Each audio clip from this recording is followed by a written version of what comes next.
तो हेलो दोस्तों, welcome back to my YouTube channel. आज मैं आपको मैथ का बहुत ही महत्वपूर्ण क्वेश्चन बताने वाला हूं जो कि आपके बोर्ड एग्जाम में एज इट इज उठ के आने वाला है। और मैं आपको 100% का वादा देता हूं, इस क्वेश्चन में से हमें एक या दो क्वेश्चन बोर्ड एग्जाम में आएगा ही आएगा, एकदम बेस पे, इसके ही बेस पे आएगा। और मैं आपको बता दूं, ये दूसरा वीडियो है लक्ष्य बैच 1.0 का। लक्ष्य बैच 1.0 का ये दूसरा वीडियो है। मैं ये बैच जो स्टार्ट हुआ है बहुत ही धाकड़ बैच स्टार्ट हुआ है और आपके बोर्ड एग्जाम के लिए बहुत ही महत्वपूर्ण है।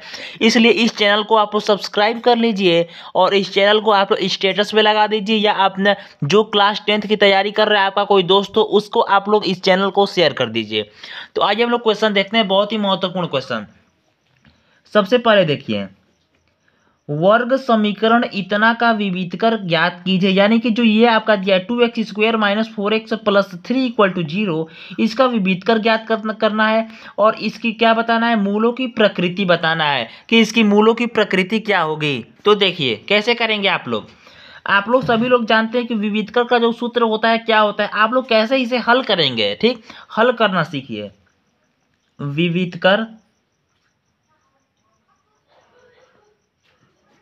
विविधकर का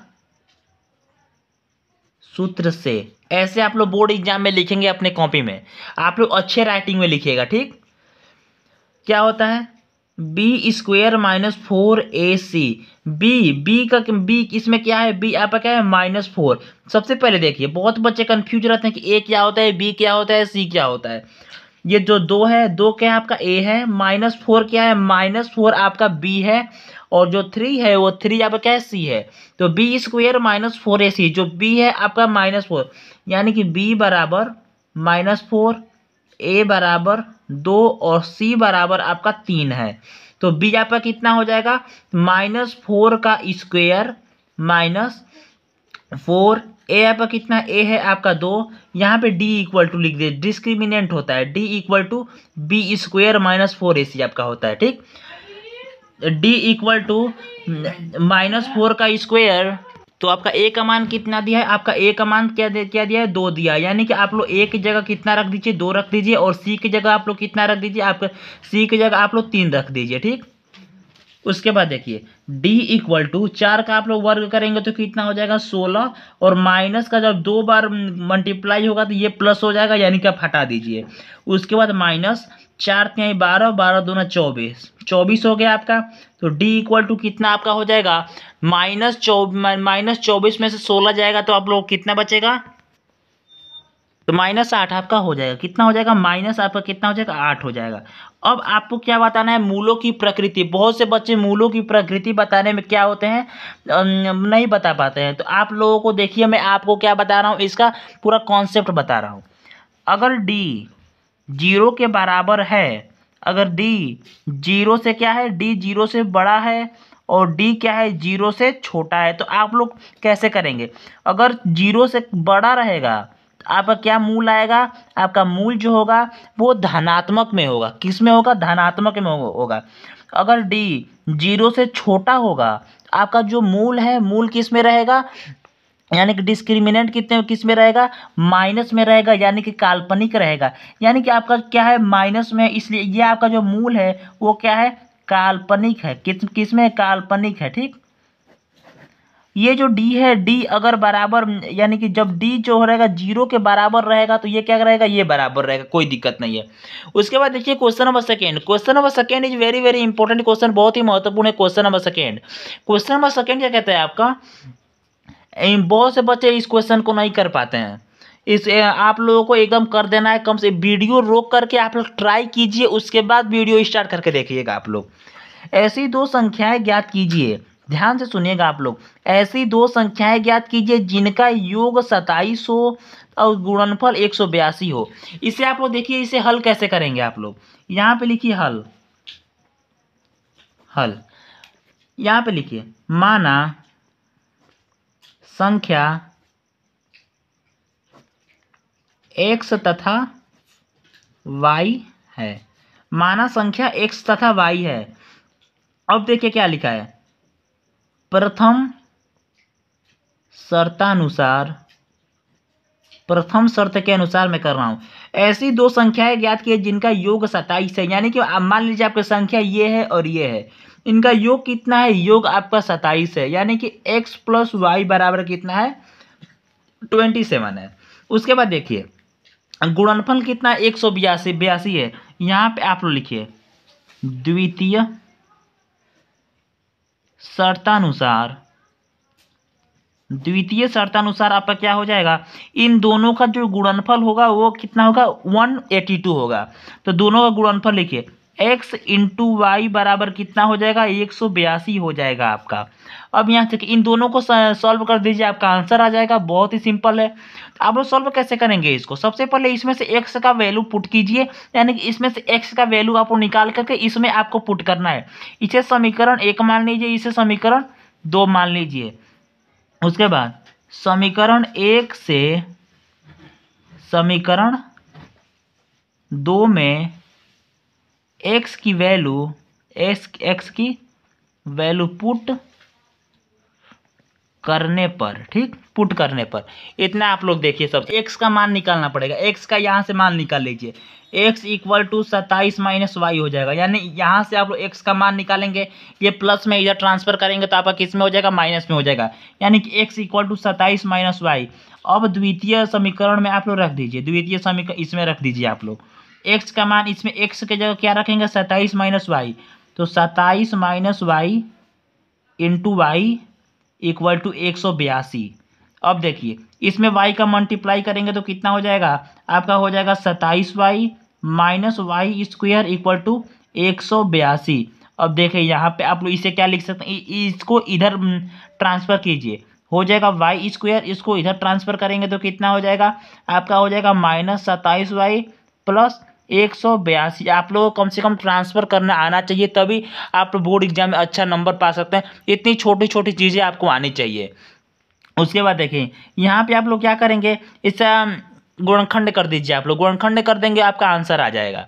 गुणनखंड कैसे करेंगे, एक y² - 27y प्लस, अगर दो संख्या इसका आप लोग एलसीएम लीजिए। सबसे पहले मैं यहाँ पे रफ वर्क कर रहा हूँ, ये आपको नहीं, ये आपको पृष्ठ के पीछे कर रहे हैं आपके एग्जाम में। 182 दो लिया 9 1, अब कितने बार में चला जाएगा, 7 बार में चला जाएगा। 7 × 7 8 9 7 × 21 3 और 13, यानी कि 7 दूना 14 और 13 आपका हो जाएगा। यहीं पे मैं कर दे रहा हूँ, y² यानी सॉरी इक्वल टू नहीं, -13y - 14y + 182 = 0। ठीक, कैसे ये हुआ, माइनस में देखिए सबसे पहले इसे मल्टीप्लाई करने पे आपका प्लस 182 आना चाहिए, तो -13 और -14 का आप लोग जब मल्टीप्लाई करेंगे तो आपका कितना आएगा, 182 आएगा। और जोड़ने पर कितना आना चाहिए, घटाने पर -27 आना चाहिए, तो जोड़ने पर इसे जोड़ेंगे तो आप लोग -27 आपका हो जाएगा।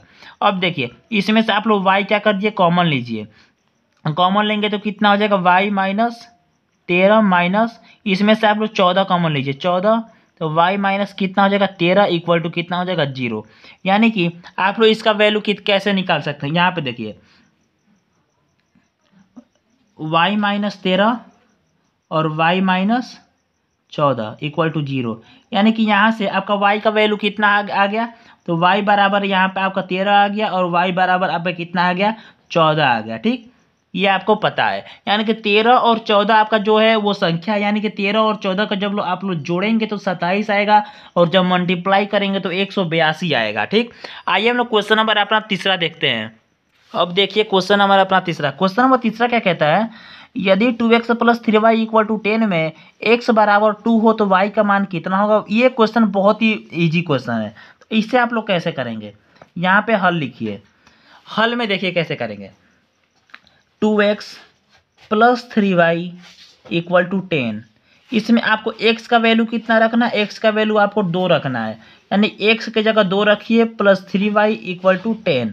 अब देखिए इसे 2 दूना कितना हो जाएगा, 4 + 3y = 10। अब देखिए ये इस 4 को इधर आप लोग ट्रांसफर करिए, 3y = कितना हो जाएगा, 10 - 4, 3y = कितना हो जाएगा, आपका हो जाएगा 6, यानी कि y बराबर कितना हो जाएगा, इसे मल्टीप्लाई में इधर जाएगा तो हो जाएगा डिवाइड में, यानी कि 3 दूना हो जाएगा 6, तो y बराबर कितना हो जाएगा, 2। यानी कि y का मान आपका कितना आ गया, 2 आ गया। बहुत ही ईजी क्वेश्चन था ये। उसके बाद देखिए क्वेश्चन नंबर 4। क्वेश्चन नंबर 4 भी बहुत ईजी क्वेश्चन है, कोई हार्ड नहीं क्वेश्चन है। देखिए कैसे करेंगे आप लोग। ए 5,4 और बी 6,3 के बीच की दूरी क्या होगी। इसके और इसके बीच की आपको क्या बताना है, दूरी बताना है। तो आप लोग इसको कैसे करेंगे, सबसे पहले यहाँ पर लिख लीजिए हल। दूरी का आप लोग सूत्र जानते हैं क्या होता है अंडर रूट में x2 माइनस x1 का whole square plus y2 minus y1 का होल स्क्वायर। अब देखिए इसमें आपका x2 क्या है, 5,4 यहाँ पे ए कर दी, यहाँ पे आप कर दीजिए b, ये b आपका हो गया। 6,3 इसके बीच की दूरी फाइंड करनी है। इसमें आपका x2 क्या हो जाएगा, आपका x2 हो जाएगा -6, तो 6 माइनस 5 का होल स्क्वायर। आप 5 में से भी 6 को घटा सकते हैं, कोई प्रॉब्लम नहीं है। आप इसमें से इसको माइनस कीजिए, इसमें से इसको माइनस कीजिए, कोई दिक्कत नहीं है। Plus y2 minus y1, y2 आपका कितना है 3 माइनस 4 का होल स्क्वायर। उसके बाद देखिए 6 में से 5 गया 1 का square plus plus minus minus यानी कि -1 का स्क्वायर हो जाएगा। यानी कि इसे जब आप स्क्वायर करेंगे तो आपका कितना आ जाएगा 1 + 1, यानी कि अंडर रूट में 2 आपका क्या हो जाएगा, अंडर रूट में 2 आपका आंसर हो जाएगा। उसके बाद देखिए क्वेश्चन नंबर 5। क्वेश्चन नंबर 5 कहता है आपका क्वेश्चन नंबर 5 बहुत ही महत्वपूर्ण और बहुत ही इजी क्वेश्चन है। यदि समीकरण kx + 5y = 2 तथा 6x + 2y = 7 का के कोई भी हल नहीं है, यानी कि आप लोग पढ़े होंगे कोई हल नहीं होना, अद्वितीय हल होना, समानांतर है, तो ये सब आप लोग कसौटी पढ़े होंगे। तो इसी पे बेस एक क्वेश्चन है और ये 100% एक क्वेश्चन 2 नंबर में या 4 नंबर में आपका पूछा जाता है, 100% पूछा जाता है। तो इतना तथा इतना का कि कोई हल नहीं हो तो के का मान आपको फाइंड करना। तो के का मान आप लोग कैसे फाइंड करेंगे, तो देखिए कोई हल न होने के लिए कसौटी क्या होती है, a1/a2 = b1/b2। ये आपकी क्या होती है, कसौटी होती है। इस कसौटी पे आप लोग लागू कर दीजिए, आपका आंसर आ जाएगा। तो आपका देखिए kx + 5y = 2 और आपका दूसरा समीकरण क्या है 6x + 2y = 7। इसमें आपका ए क्या है, ए आपका ये है और a1 ये है, a2 ये है। b1 क्या है, b1 5 है और b2 आपका कितना है, b2 आपका 2 है। इस पे आप रखिए a1 कितना है, a1 है आपका k डिवाइड बाई आपका a2 कितना है, a2 है आपका 6। उसके बाद इक्वल टू b1 कितना है, b1 आपका है 5 और आपका b2 कितना है, b2 है आपका 2। अब देखिए इसमें आप लोग क्या कीजिए, अब देखिए k का इधर मान फाइंड कर दीजिए। अब k बराबर कितना आपका हो जाएगा, इसका इसमें इधर डिवाइड में इधर जाएगा तो मल्टीप्लाई में हो जाएगा, यानी कि 6 5 कितना हो जाएगा 30 डिवाइड बाई 2। इसे आप जब कटाएंगे तो हो जाएगा आपका 15, यानी k का मान आपका कितना हो जाएगा 15 आपका आ जाएगा, यानी आपका k का मान कितना आ जाएगा 15 आ जाएगा। तो दोस्तों अगर आपको वीडियो पसंद आई हो तो वीडियो को लाइक कर दीजिएगा और इस चैनल को सब्सक्राइब कर लीजिएगा। इस चैनल पे लक्ष्य बैच 1.0 पे आप लोगों को बोर्ड एग्जाम 2024 की तैयारी और क्लास 10 की तैयारी, महत्वपूर्ण क्लास 10 की तैयारी कराई जा रही है और इस चैनल के माध्यम से आप लोग पढ़ के बहुत ही अच्छा नंबर ला सकते हैं। इसलिए इस चैनल को सब्सक्राइब अवश्य करिएगा और बेल नोटिफिकेशन को ऑन कर लीजिएगा, क्योंकि जो भी वीडियो अपलोड हो उसका नोटिफिकेशन आपके पास पहुंच जाए। Thank you.